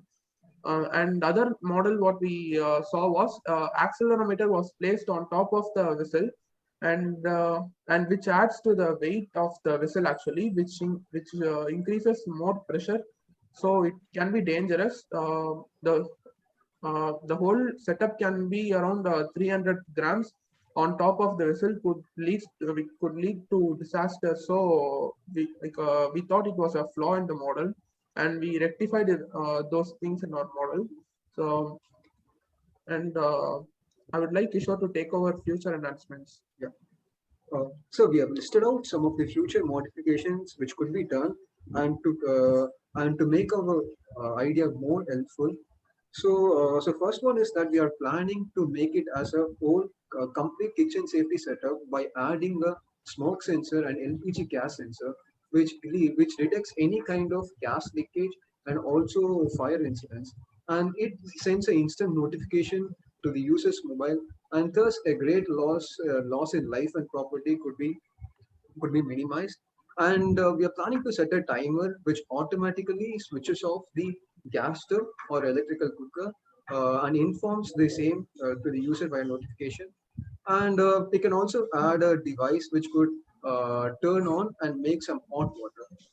And yeah, can you move to the next slide, please, Arish?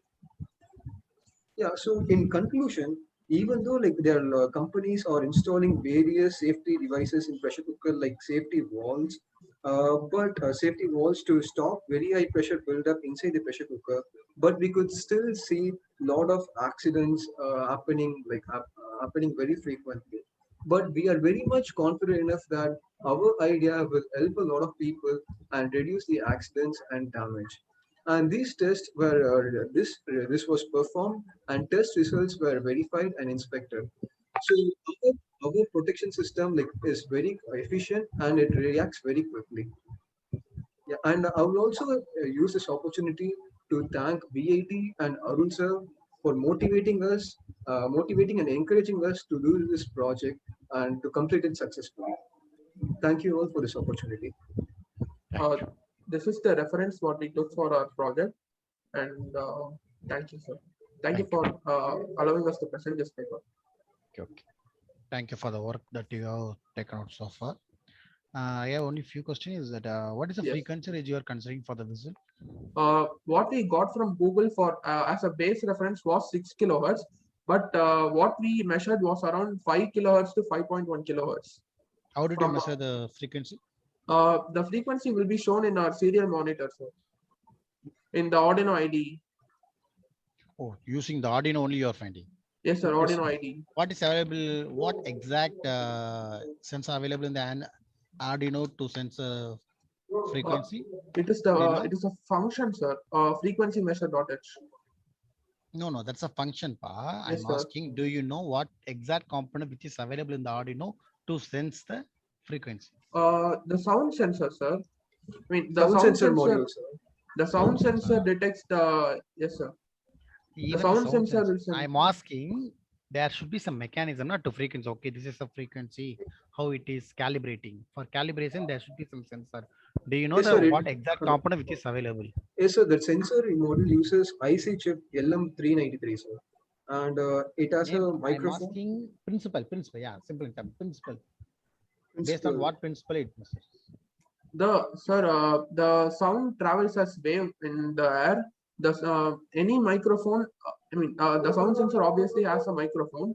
Any microphone has a diaphragm and diaphragm to which oscillate according to the wave, and the diaphragm which is attached to a copper coil and a magnet will produce the electrical voltage, which the IC LM393 will then amplify it. Okay. And send to microcontroller order. And okay, due to learning sort of time, what about the hysteresis of your work? Have you analyzed the hysteresis of? Hysteresis means the repeatability. Have you checked the repeatability of your? Yes, sir. We saw. We saw it on the internet what was available, and which we said it in the presentation itself.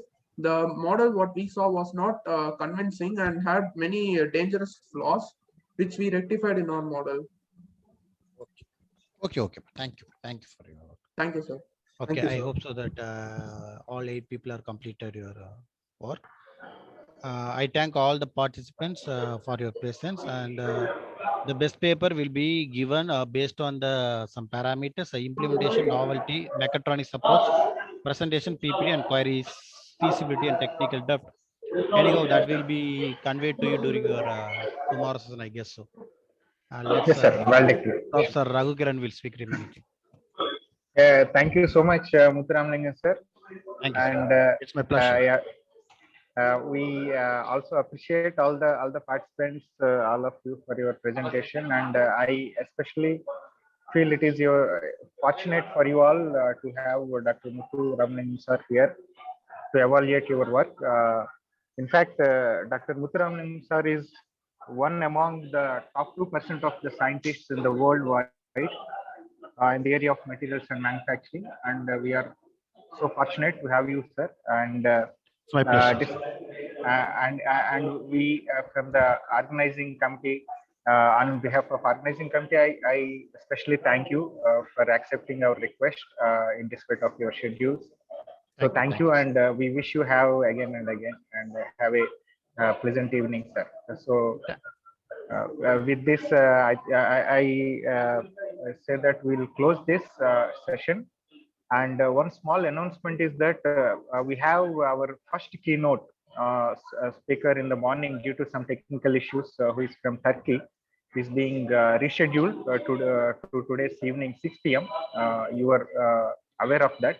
All the participants I request, so please make a note that It will happen as usual in June 1. Okay, the link for June 1, as usual, the original link for the talk that was supposed to happen in the morning.